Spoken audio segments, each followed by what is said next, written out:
Hello and welcome po mga kamaffers dito sa panibagong video ng Manila Urban Fix. At ngayon na pag-uusapan natin na another bike check, pero itong bike check na to, parang magkapare siya sa bike ko. Parang lang pero hindi talaga fully, parang lang magkapare sa bike ko. Kasi karamihan ng mga components, parang bike ko talaga siya, no? Parang same talaga kami. So tara, at yun nga pag-usapan natin. Kung bago lang kayo sa channel ko, ako nga pala po si Admin Allen and I create fixed gear videos, fixed gear vlogs, fixed gear contents, anything about cycling, ginagawan ko po ng content dito sa platform ng YouTube. So kung gusto nyo pa ng ganitong klaseng content, then kindly consider na mag-subscribe po kayo dito sa Manila Urban Fix. So tara, at pag-usapan na natin.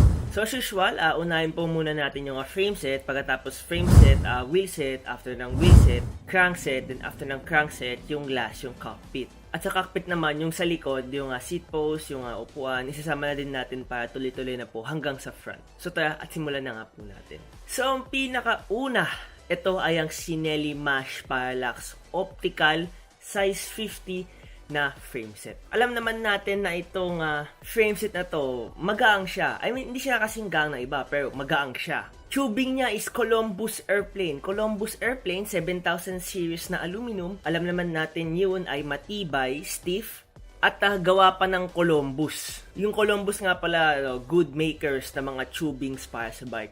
So, add points yun sa pagiging high quality na frame set niya. Tapos kung mapapansin nyo naman yung kanyang decals, parallax na optical. So parang medyo trippy siya tignan, no? Kung makikita nyo naman yung mga linya-linya, no? At yung kulay niya is yung puti kasi meron din nito color black.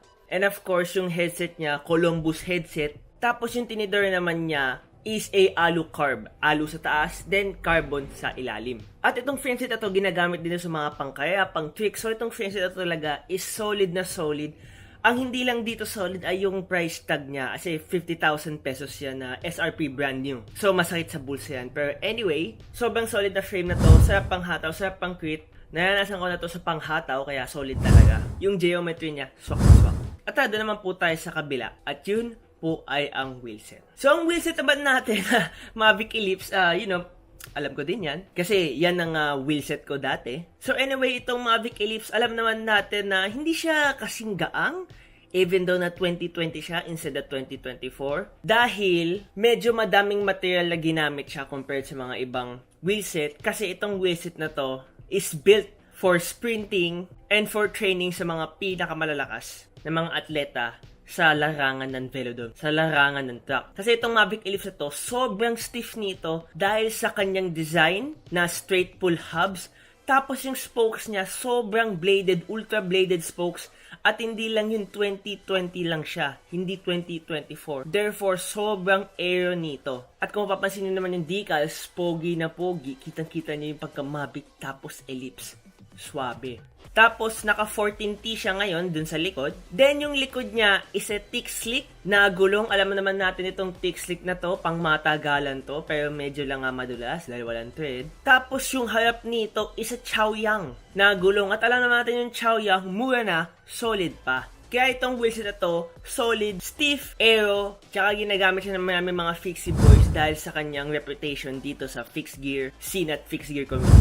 So tara, at doon naman po tayo sa crankset. Sa crankset naman yung cranks niya, ito yung infamous na Skase Outboard. Alam naman natin yung Skase Outboard, mura na, solid pa. Bakit mura? 6,000 lang siya para sa isang outboard na cranks. Bakit solid? Dahil marami na gumagamit dito sa karera. At sabi nila, solid, stiff, and wala naman masyadong issue tulad ng mga ibang other brands na kasing price range. Tapos sinalpakan pa siya ng 51 teeth na chainring. 51 teeth, 14 teeth, Skase Outboard, gusto ko yan!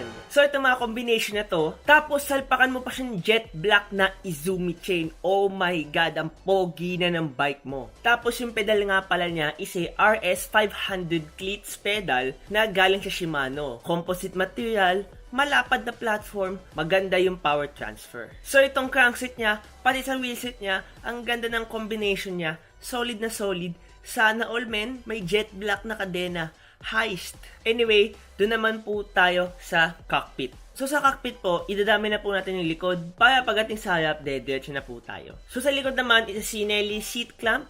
Kasama to sa Sinelli, alam naman natin to. Tapos yung seat post niya is a Sinelli pillar. So minachi-machi mo pa. ang iyong seat post. Sineli na nga yung frame set, sineli na din yung kanyang seat post. So doon naman po tayo sa saddle. Sa saddle is ay EC90 saddle, color black na may color white. So bagay-bagay siya, matchy-matchy na naman sa kanyang frame set dahil kakulay niya na black and kakulay niya na white. Tapos yung kanyang stem is the Project 110mm na stem, negative 17, mahaba, negative 17, pogi at aero. Tapos ang kanyang drop bar is a ITM XX7 wing drop bar. So itong ITM na XX7, nakahawak na ako nito, nakatry na ako nito. Ito talaga yung tunay na budget at solid na drop bar. At yung last naman niya is ang ZTTO bar tape. So color black din siya, matchy-matchy para sa kanyang black front end na cockpit.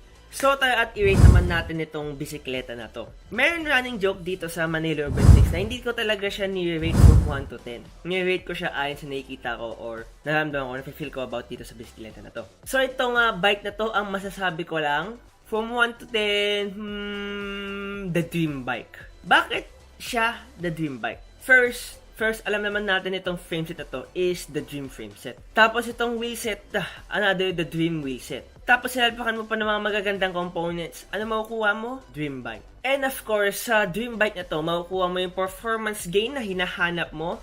Kasi stiff na nga yung wheel set mo, stiff na crankset mo, aero wheel set, ganda geometry na frame set, stiff frame set, and of course, pogi-pogi tignan itong bike na to dahil again nga, the dream bike. Pero ano lang ang hindi dito dream? Ang kanyang price range kasi sobrang sakit sa bulsa nito. So, siguro po mga kamappers, ride brake is safe at tandaan, wag po lalapit sa truck and bus. And of course, mag-helmet po kayo at sumunod sa batas sa sabi ko. Salamat mga kamapper.